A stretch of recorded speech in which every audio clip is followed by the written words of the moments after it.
This week, the national conversation surrounding gas stoves shifted after a Commissioner for Consumer Product Safety Commission announced the agency was considering placing a ban on gas stoves in the U.S.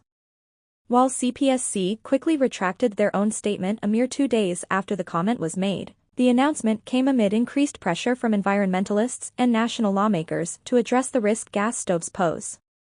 D.C.'s current utilities don't seem to share that sentiment.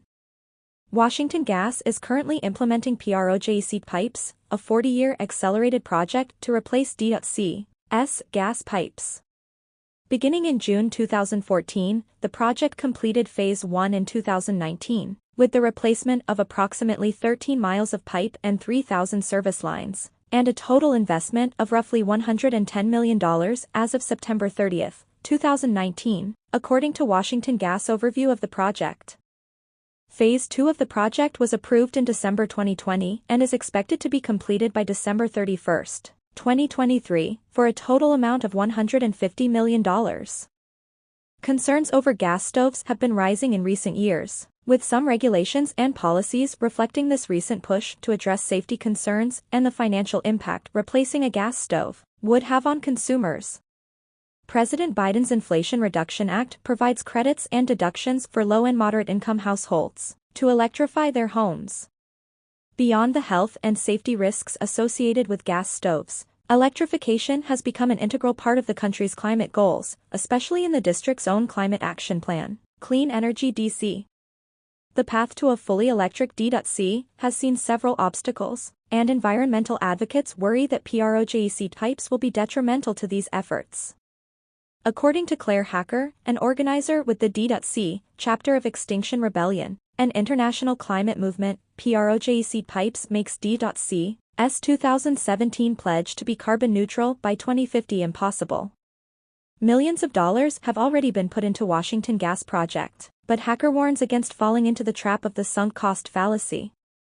Washington Gas is set to appear before the Public Service Commission at some point this month to have the next phase of the pipe replacement project approved, with work on Phase 3 scheduled to begin in March of this year. And since last spring, this is where XRDC has been focusing its organizing efforts. Beyond spreading public awareness on the need to end methane use in D.C., XRDC is working to put pressure on both PSC and the D.C. Council to reject Washington Gas application for Phase 3 of PROJectpipes.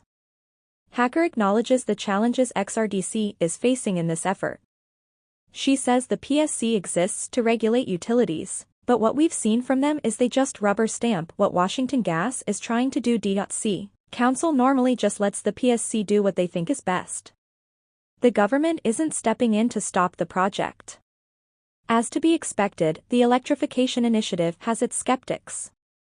Karen Harbert, president of the American Gas Association, said in a statement that the most practical, realistic way to achieve a sustainable future where energy is clean, as well as safe, reliable and affordable, is to ensure it includes natural gas and the infrastructure that transports it. Washington Gas is making a similar argument with PROJectpipes. Hacker anticipates Washington Gas will kick the can down the road and defend the project to the PSC by emphasizing the need for safe methane use and a clean energy option while D.C. works on continuing with its electrification goals. Washington Gas publicly states that they constantly analyze the gas pipeline system to ensure it meets safety and reliability standards, but they have already come under fire after a volunteer group with the Washington Interfaith Network detected hundreds of methane leaks across that district that reached potentially explosive levels. The leaks were detected in 2022, more than 6 years after the start of PROJectpipes.